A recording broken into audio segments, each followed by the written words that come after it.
Hello friends, आप सभी का स्वागत है कौन नए वीडियो में। आज हम लोग डिस्कस करने जा रहे हैं एक नए टॉपिक के बारे में क्लाइमेटोलॉजी में। जैसा कि आपको पता है कि प्रेशर बेल्ट से रिलेटेड जितने भी एयर्स थे, जितने भी टाइप्स ऑफ विंड्स थे, हम लोग सब कुछ डिस्कस कर चुके थे। तो जैसा कि आप लोग जानते हैं कि क्लाइमेटोलॉजी हम लोग को किस तरह पढ़ना था। हम लोग एटमॉस्फेयर से चालू किए थे, फिर हम लोग क्या क्या पढ़े उसके बाद वो देख लेते हैं। एटमॉस्फेयर के बाद हम लोग इंसुलेशन पढ़े, फिर उससे होने वाले टेम्परेचर के इफेक्ट के बारे में पढ़े, फिर हम लोग प्रेशर बेल्ट्स पढ़े, फिर उसके बाद विंड पढ़े हम लोग।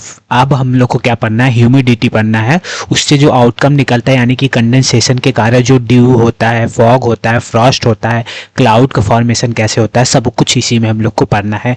रेनफॉल कैसे आता है, ठीक है, ह्यूमिडिटी के कारण सब कुछ पढ़ना है। उसके बाद हम लोग साइक्लोन्स के बारे में पढ़ेंगे और इसी में कुछ thunder storm, tornadoes and fronts के बारे में पढ़ेंगे।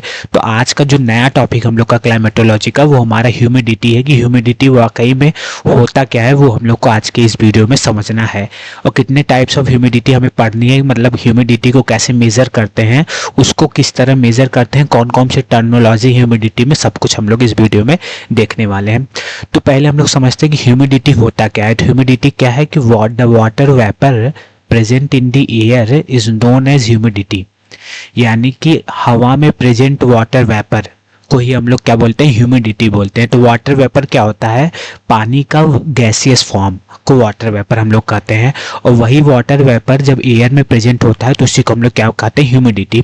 तो ह्यूमिडिटी को मेजर करने के लिए हम लोग दो तरीके की ह्यूमिडिटी पढ़ने वाले हैं। वैसे तो वाकई मतलब रियली तीन तरीके के होते हैं, कि स्पेसिफिक ह्यूमिडिटी भी होता है, लेकिन वो हमारे सिलेबस से रिलेटेड नहीं है, तो इसीलिए हम लोग दो तरीके का ह्यूमिडिटी पढ़ेंगे।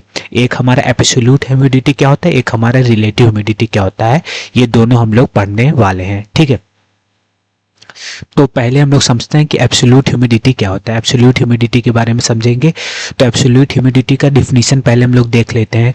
तो पहले डिफिनीशन पढ़ते हैं, the actual amount of water vapour present in the atmosphere is known as absolute humidity.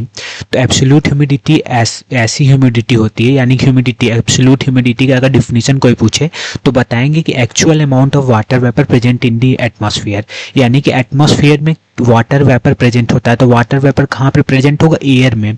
तो एटमॉस्फेयर में प्रेजेंट हवाओं में जो actual amount of water vapour present होता है, वही हमारा एब्सोल्यूट ह्यूमिडिटी होता है। इसको मेजर कैसे करते हैं, मैं आपको एक जगह सेपरेट समझा देता हूँ। जैसे कि हम लोग एक पर यूनिट वॉल्यूम का एक वो लेते हैं, एयर का पार्सल लेते हैं, उसमें कितने ग्राम ह्यूमिडिटी प्रेजेंट है, वही हमारा एब्सोल्यूट ह्यूमिडिटी होता है। तो एब्सोल्यूट ह्यूमिडिटी को हम लोग किसमें, ग्राम पर मीटर क्यूब, यानी कि पर वॉल्यूम जो एयर का पार्सल है उसमें कितने ग्राम ह्यूमिडिटी है, वही हमारा क्या कहलाता है, एब्सोल्यूट ह्यूमिडिटी। यानी कि एटमॉस्फेयर में प्रेजेंट हवाओं में actual amount of water vapour कितना है, वो हमारा एब्सोल्यूट ह्यूमिडिटी कहलाता है।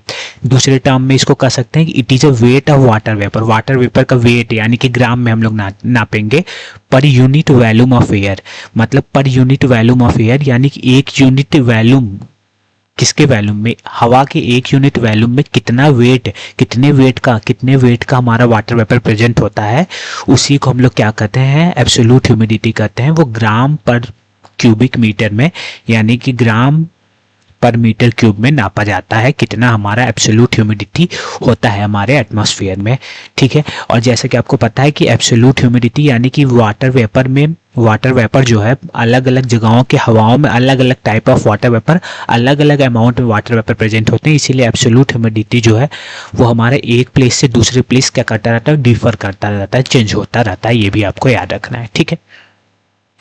और जो एबिलिटी है एयर का वाटर वेपर की होल्ड करने की, वो किस पे डिपेंड करता है, वो टेम्परेचर। कि आपको मैं पहले भी बता चुका हूँ कि जो गर्म हवा है उसकी कैपेबिलिटी ज़्यादा होती है वाटर वेपर की होल्ड करने की, और वहीं ठंडी हवा की जो कैपेबिलिटी होती है वाटर वेपर की होल्ड करने की, वो कम होती है। तो वो गर्म हवा, कहीं भी अगर बात आएगी कि गर्म हवा और ठंडी हवा में कौन सी ऐसी हवा है जो वाटर वेपर को ज़्यादा होल्ड करता है, ज़्यादा रोक के रख सकता है, तो वो हमारी गर्म हवा है।